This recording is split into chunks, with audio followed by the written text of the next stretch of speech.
এবার সাহাবায়ে কেরাম রাদিয়াল্লাহু তাআলা মাজমাইন প্রশ্ন করলেন, জানতেছেন ইয়া রাসূলুল্লাহ, ইয়া হাবিবাল্লাহ, নবীজি, তাহলে গাছের ছায়াগুলো কেমন হবে, গাছের দৌরত্ব কেমন হবে? পয়গম্বরে আরবি বললেন, ও আমার সাহাবারা, ভালো করে বুঝে রাখো, একবার যখন দিল থেকে কোনো বান্দা কোন ওয়াজ মাহফিল শুনে যখন দিল থেকে একবার সুবহানাল্লাহ বলবে, নেক নিয়তে যখন আমি আল্লাহকে ভয় করি সুবহানাল্লাহ বলবে, দুনিয়ার ভিতরে 500 বছর কোথায় আছে, কোন কোন ব্যাখ্যা আছে 13,000 বছর, যখন কোন মানুষ যেই ঘোড়া নিজে পালন করে, যেই ঘোড়া নিজে লালিত পালিত করে, যেই ঘোড়া লালন পালন করে, ওই তেজস্বী ঘোড়া যখন দৌড়ায় গাছের ছায়া শেষ করা কোনোদিন সম্ভব হবে না।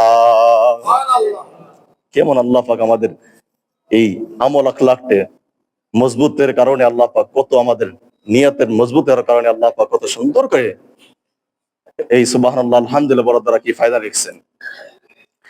এবার পয়গম্বর আরবি সাল্লাল্লাহু আলাইহি ওয়াসাল্লাম বলেন, যুবক ভাইরা খুব খেয়াল করে শুনি, দিলের কান লাগায় শুনি, মনোযোগ সহকারে শুনি। আমি ছোট্ট একটা সূরা কোরআনুল কারীমের ভিতরে 114টা সূরা, 6666টি আয়াত, এর ভিতরে ছোট্ট একটি সূরা, যে সূরাটা তেলাওয়াত করলাম, আল আসরি ইন্নাল ইনসানা লাফি খুসর ইল্লাল্লাযীনা আমানু ওয়া আমিলুস সালিহাতি ওয়া তাওয়াসাউ বিল হাক্কি ওয়া তাওয়াসাউ বিস সাবর। পয়গম্বর সাল্লাল্লাহু আলাইহি ওয়াসাল্লাম একটা হাদিস পাঠ করলাম, কুন ফিদ দুনিয়া কাআন্নাকা গরীবুন আও আবিরিন সাবিলিন আও কামা ক্বালা নবী আলাইহিস সালাতু ওয়াস সালাম। রাইসুল মুফাসসির হযরত ইবনে আব্বাস রাদিয়াল্লাহু তাআলা থেকে গত জুমায় আলোচনা চলছিল। আজকে আমি আমার আলোচনার একটা ফিনিশে যাওয়ার চেষ্টা করব, সময় খুব সংক্ষিপ্ত, খুব খেয়াল করে বয়ানগুলো শুনেন। আল্লাহর পয়গম্বরের প্রিয় সাহাবা রাইসুল মুফাসসিরিন হযরত ইবনে আব্বাস রাদিয়াল্লাহু তাআলা বলেন, দুনিয়ার ভিতরে মানুষ দুইটি বিষয়ে সবচেয়ে বেশি বেপরোয়া। এই দুইটি বিষয় সম্বন্ধে যদি মানুষ জানতো, দুইটি নিয়ামত সম্বন্ধে যদি মানুষ জানতো, তাহলে হামাগুড়ি দিয়ে হলো এই দুটি মূল্যবান সম্পদকে মানুষ হেফাজত করার জন্য ব্যস্ত হয়ে যাইতো। বলেন সুবহানাল্লাহ। শুনবেন দুইটি বিষয় কি? এক নম্বর বিষয় হলো মানুষের অবসর সময়টা, দ্বিতীয় নম্বর বিষয় হলো মানুষের শরীরের সুস্থতা। অবসর সময় নিয়ে আলোচনা চলছে, গত জুমায় আলোচনা করে শেষ করে দিয়েছি। কিন্তু মানুষের শরীরের সুস্থতা, যখন মানুষ সুস্থ থাকে তখন সুস্থতার সে কদর করে না, তখন গুনাহ আর গুনাহ করে গুনার সয়লাভ করে বেড়ায়। কিন্তু যখন অসুস্থ হইয়া যায়, হাসপাতালে বেডিং এ থাকে, তখন পাশে যদি কোনো মানুষ কোনো দিনদার ভাই নামাজ পড়ে, ওই নামাজের ব্যক্তির দিকে তাকাইয়া চোখের পানি ছাড়ে আর ক্রন্দন করে বলে, আল্লাহ, যদি আমি তার মতো সুস্থ থাকতাম, আজকে আমিও এই আসরের নামাজ একসাথে আদায় করতাম। আল্লাহ বলে, বান্দা, আমি আল্লাহ তোমাকে সুস্থতার নিয়ামত দান করছি, কিন্তু নিয়ামত পাইয়া নিয়ামতের কদর আদায় করো না, নিয়ামতের শুকরিয়া আদায় করো না।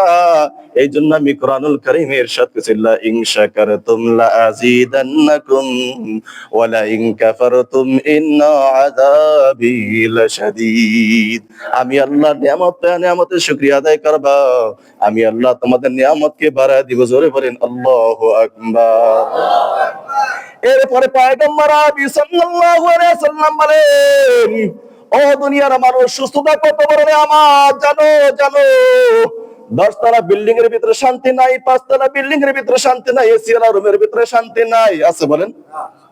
আরে খোঁজ খবর নিয়ে দেখেন কত কষ্টে আছে।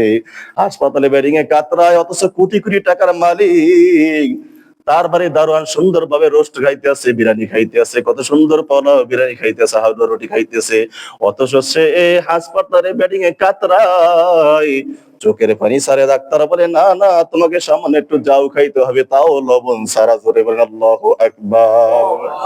আছে কিনা? হাসপাতালে ঘুরে দেখেন, কত মিলিয়ন টিলিয়নের মালিক হাসপাতালে বেডিং এ কাতরাইতেছে, অথচ তার বাড়ি দারোয়ান, যাকে বেতন 3-4 মাস বেতন বাকি থাকে, তারপরে সুন্দরভাবে ওই মালিকের রোস্ট খাইতেছে, অথচ সে তাকায় তাকায় দেখতেছে। এই সুস্থতা কত বড় নিয়ামত, সুস্থতা কত বড় নিয়ামত। পয়গম্বর আরবি সাল্লাল্লাহু আলাইহি ওয়াসাল্লাম বলেন, দুনিয়ার মানুষ 10 তলা বিল্ডিং এ শান্তি নাই, 10 তলা বিল্ডিং এ শান্তি নাই, এসি ওয়ালা রুমের ভিতরে শান্তি নাই। মেল ব্যক্তির বাড়ি গাড়ির ভিতরে শান্তি নাই যদি সুন্নত হয়ে যায়, যদি সুন্নতের নিয়ম অনুযায়ী তোমার জীবনটাকে পরিচালিত না করতে পারো, আল্লাহ পাকের পয়গম্বর ইরশাদ করে দেন, দুনিয়ার মানুষ, এই দুনিয়াতে আমি অনেক বাদশার ইতিহাস, বাদশার ঘটনা তোমাদের সামনে পেশ করে দিয়েছি। এক বাদশা ছিলেন, বাদশাকে আল্লাহ তাআলা অনেক রাজত্বের ক্ষমতার অধিকারী বানাইছেন, অনেক টাকা পয়সার মালিক বানিয়ে দিয়েছেন। আমার আল্লাহ পাক তাবারক ওয়া তাআলার নিয়ামত পাওয়ার পরে ওই বাদশা যখন অহংকার করে বসলো, দুনিয়ার মানুষকে মানুষ মনে করে না। এমন এই দুনিয়াতে বহুত মানুষ আছে, টাকা পয়সার মালিক হওয়ার পরও মানুষকে মানুষ মনে করে না। বলেন ঠিক কিনা? আল্লাহ পাক তাবারক ওয়া তাআলা বলেন, দুনিয়ার মানুষ,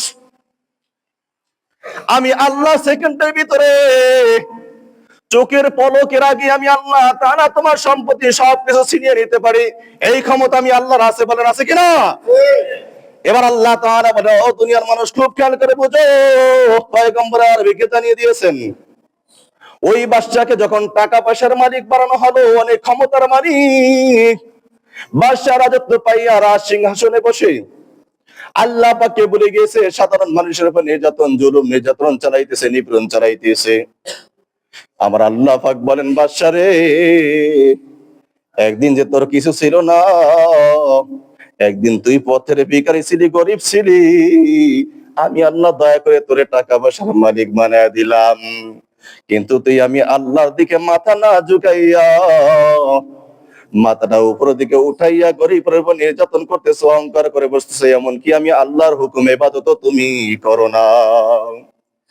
এবার আল্লাহ পাক তাবারক ওয়া তাআলা ফেরেশতা পাঠিয়ে, ফেরেশতা, দেরি করিস না, ওকে সাইজ করা দরকার, সোজা করা দরকার, নাহলে তো তামাম পৃথিবী খারাপ বানায় ফেলবে, নষ্ট করে ফেলবে। দেখবেন আজকে যদি আমাদের সমাজের মানুষগুলো, সমাজের দায়িত্বশীল ব্যক্তিগুলো, শিক্ষিত সমাজগুলো যদি আজকে ঠিক হয়ে যাইতো, সমাজে কোনো গাঁজাখোর থাকতো বলেন? ইয়াবাখোর থাকতো? মদখোর, সুদখোর, ঘুষখোর থাকতো কিনা বলেন? সমাজে কোনো অবিচার হইতো কিনা বলেন? আজ এই জন্য আল্লাহ পাক তাবারক ওয়া তাআলা কোরআনুল কারীমে ইরশাদ করে দিয়েছেন, রব্বানা ইন্নানা সাদাতানা ওয়া কুবরানা ফাদাল্লুনা সাবিলা। ও দুনিয়ার মানুষ, ও বিত্তশালী লোক, আমি আল্লাহ পাক তাবারক ওয়া তাআলা তোমার ক্ষমতার সম্বন্ধে হিসাব নিব। কোন কাজে ক্ষমতাকে তুমি ব্যয় করেছো? আমি আল্লাহ তোমার অধীনস্থ যে সমস্ত লোকগুলা ছিল তাদেরকে নামাজি বানাইছো কিনা, এই বিষয়ে আমি আল্লাহ হিসাব নিকাশ নিব। শুধু গরিব মানুষ দ্বারা ফায়দা হাসিল করছো না, না, গরিব মানুষকে তুমি ইসলামের কিছু দিছো কিনা, এই বিষয় সম্বন্ধে আমি আল্লাহ তোমার কাছ থেকে যারা যারা হিসাব নিয়ে। বলেন ঠিক কিনা? এবার বাদশা যখন রাজত্ব রাজ সিংহাসনে বসে আল্লাহর নাফরমানি করতেছে, আল্লাহ পাক তাবারক ওয়া তাআলা রহমতের ফেরেশতা পাঠাইলেন। বলেন তো, আমরা দুনিয়ার মানুষ একজন অন্যায় করে থাপড়াটা মেরে দেই, আল্লাহ কি বিচার কি সাথে সাথে করেন নাকি? আল্লাহ একটু ধৈর্যশীল, মায়াশীল, দয়াশীল। এবার আল্লাহ পাক তাবারক ওয়া তাআলা ওই বাদশাকে সাইজ করার জন্য একজন ফেরেশতা পাঠাইলেন, ভিক্ষুক হিসাবে ফেরেশতা পাঠাইলেন, গরিব হিসাবে ফেরেশতা পাঠাইলেন। ফেরেশতা বাড়ির দরজার সামনে যায়। বলেন তো, বাদশার বাড়ি কি যাওয়া কি চারটিখানি কথা সহজ নাকি? কত টিকিট লাগে, পারমিশন লাগে, এক সপ্তাহ 2 সপ্তাহ আগে। সাধারণ একটা এমপি মন্ত্রী বাসায়, দুনিয়ার এমপি মন্ত্রী বাসায় যাইতে হলে 1 সপ্তাহ 2 সপ্তাহ 1 মাস 2 মাস আগে কি পারমিশন লাগে। এবার যখন ফেরেশতা তার বাসার সামনে গেল, যাওয়ার সাথে সাথে যখন দারোয়ানকে বলে, আমি একটু বাদশার সাথে সাক্ষাৎ করতে চাই, বাদশাকে আমি কিছু বলবো, কিন্তু কেমন জানি এলোমেলো পোশাক দেখে বাদশার বাড়ির দারোয়ানের পোশাক কেমন হইতে পারে মনে করেন? এবার আল্লাহ পাক তাবারক ওয়া তাআলা ওই ফেরেশতা বলল, দারোয়ানকে বলল, ভাই আমাকে একটু বাদশার সাথে সাক্ষাৎ করার সুযোগ দাও। এবার বাদশার কাছে যখন বাদশার বাড়ির দারোয়ানের কাছে এই কথা বলল, বাদশা বলে, ভিক্ষুক যা যা যা, এই নোংরা পোশাকে আমার বাদশা তোমার সাথে কোনোদিন সাক্ষাৎ করবে না। আমাদের দুনিয়ার এই ধনী মানুষদের অবস্থা তাই হয়ে গিয়েছে। এবার আল্লাহ পাক তাবারক ওয়া তাআলা বলেন, ও বাদশার বাড়ি দারোয়ান, তোর ভিতর কি মায়া লাগে না, দয়া লাগে না? একবার না, দুইবার না, 3বার যখন রিকোয়েস্ট করছে, এবার সেই রিকোয়েস্ট করার সাথে সাথেই আবার দারোয়ান, মেইন ফটকের দারোয়ান যখন দ্বিতীয় ফটকের কাছে গেল, দ্বিতীয় ফটকের কাছে যাওয়ার পরে এবার বাদশার কাছে যখন সংবাদ পৌঁছলো, বাদশা বলল, যাও যাও, ভিক্ষুককে কিছু দিয়া ওখান থেকে তাড়াইয়া দাও, তার সাথে কথা বলার আমার সময় নাই। এই কথা যখন বলল, বলার সাথে সাথেই ভিক্ষুক অনেকক্ষণ দাঁড়ানোর পরে সেই দরজা থেকে ফিরে আসলো। একদিন, 2 দিন, 3 দিন যখন এইভাবে তার বাড়ির মেন গেটে গেল, মেন গেটে যাওয়ার পরে ওইভাবে যখন তাড়িয়ে দিল, চতুর্থ দিনের মাথায় ওই বাদশার একটা চক্ষু আমার আল্লাহ পাক তাবারক ওয়া তাআলা ছিনিয়ে নিয়ে গেলেন। জোরে বলি আল্লাহু আকবার। একটা চক্ষু তার অন্ধ হয়ে গেল রে ভাই। এবার পঞ্চম দিন আর একটা চক্ষু অন্ধ হয়ে গেল। রাজপ্রাসাদের কিছুই দেখা যায় না, কিছুই দেখা যায় না। বাদশা এখন কাঁদে, ক্রন্দন করে এবং তার অধীনস্থ লোকদেরকে বলতেছে, বাড়ির দারোয়ানকে বলতেছে, সাধারণ লোকদেরকে বলছে, ও ভাই কে আছো রে, আমার চক্ষু দুইটা ভালো করে দিতে পারবা? আমার বাড়ি গাড়ি, মেল ফ্যাক্টরি, টাকা পয়সা কোনো কিছু আমি দেখি না। এতদিন যাবত তোমাদের সেবা আমি করে বেড়াইছি, আজকে আমার একটু সেবা তোমরা করো, আমার চক্ষুটা ভালো করে দাও। যখন সবাইকে ডাকলো, ডাক্তারকে ডাকলো, বাদশাহ তার তো বাড়ি গাড়ির ভিতরে ডাক্তারের কোনো অভাব নাই। এই কথা যখন বললো, বলার সাথে সাথেই আল্লাহ পাক তাবারক ওয়া তাআলা এমন ভাবে কুদরত দেখাইলেন, ওই বাদশার বাড়ি কোনো দারোয়ান, কোন ডাক্তারও তার রোগ ভালো করতে পারে না, চক্ষু ভালো করতে পারে না। এবার ষষ্ঠ দিনের মাথায় আমার আল্লাহ পাক তাবারক ওয়া তাআলা ওই বাদশার বাড়িতে ওই ফেরেশতাকে পাঠিয়ে দিলেন। এবার ফেরেশতা গিয়ে আবার হুবহু আগের মতো ওই ভিক্ষুক বেশে বলতেছে, ও বাড়িওয়ালা ভাই, ও দারোয়ান ভাই, বলো তোমার বাদশার সাথে আমি একটু সাক্ষাৎ করার জন্য এসেছি। এবার বাদশার ভিতরে মায়া হইল, দয়া হইল, হায় রে হায়, আমার দুইটা চক্ষু অন্ধ হইয়া গেছে, আমি তো ওই ভিক্ষুকে সাহায্য করি না। এই কথা যখন বলল, বাদশা চিন্তা করলো, বাড়ির ভিতরে ডাক্তার, ইঞ্জিনিয়ার, কবিরাজ কাহারও কোনো অভাব নাই, কেহ আমার রোগ ভালো করতে পারে না, যাদের জন্য আমার সারাটা জীবন ব্যয় করে দিয়েছি, দেখি আজকে এই পথের ফকির ভিক্ষুক আমার চোখ ভালো করতে পারে কিনা। এবার বাদশার কাছে যখন সংবাদ গেল, বাদশা বলল, ভিক্ষুকে একটু আমার কাছে আসতে দাও, আমার কাছে আসার জন্য সুযোগ করে দাও। কিন্তু আসলে তো ভিক্ষুক না, সে হলো আল্লাহর কুদরতি ফেরেশতা। আল্লাহ পরীক্ষার জন্য তার কাছে পাঠাইলেন। এবার যখন ওই ফেরেশতা ভিক্ষুক এসে তার বাড়ির দরজার সামনে গেল, বাদশা জড়ায় ধরে বলল, ও ভাই, তুমি আমার চক্ষু ভালো করতে পারবা কিনা? এবার আল্লাহ পাক তাবারক ওয়া তাআলার ফেরেশতা বলল, ঠিক আছে বাদশা, আমি আপনার চক্ষু ভালো করতে পারবো, তবে শর্ত হইলো আপনার যে সম্পত্তি আছে, যে ক্ষমতা, দাপট আছে, রাজত্ব আছে, অর্ধেক আমার নামে লিপিবদ্ধ করে দিতে হবে, লিখে দিতে হবে। এবার বাদশা চিন্তা করলো, যদি আমার সম্পত্তির অর্ধেক তার নামে লিখে দেই, তারপরে যদি আমার একটা চক্ষু ভালো করতে পারে, তাও তো আমি আমার রাজত্ব দেখভাল করতে পারবো, টাকা পয়সা সবকিছু দেখতে পারবো। এই কথা বলার সাথে সাথে যেই কাজ, যেই কথা সেই কাজ। এবার বললো, কাগজপত্র আনো। বাদশা যখন সমস্ত কাগজপত্র নিজে হাতে করে নিয়ে ওই ভিক্ষুকের সামনে দিল, রাজত্বের অর্ধেক যখন লিখে দিল, ফেরেশতা আল্লাহর কাছে দোয়া করলো, আল্লাহ পাক তাবারক ওয়া তাআলা সাথে সাথে ওই বাদশার একটা চক্ষু ভালো করে দিলেন। জোরে বলি সুবহানাল্লাহ। এবার বাদশা চিন্তা করলো, হায় হায়, একটা চক্ষু আমার ভালো হয়ে গেল, আর একটা চক্ষু তো বাকি আছে।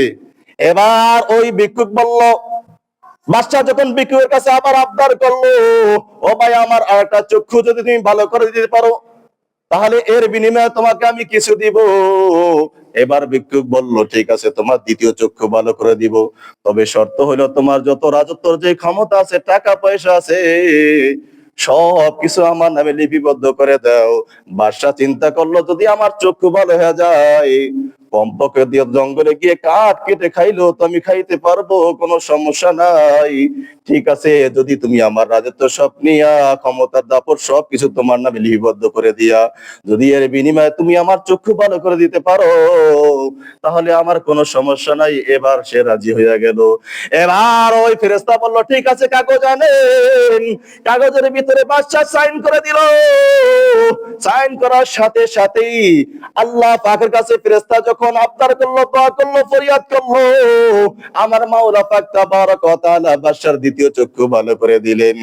এবার ভালো করে দেওয়ার পরে ওই ফেরেশতা বাদশার কাছে বলতেছে, ও বাদশা, জি, খুব ভালো করে বুঝেন, এখন ক্ষমতা কার কাছে? বলে, তোমার কাছে।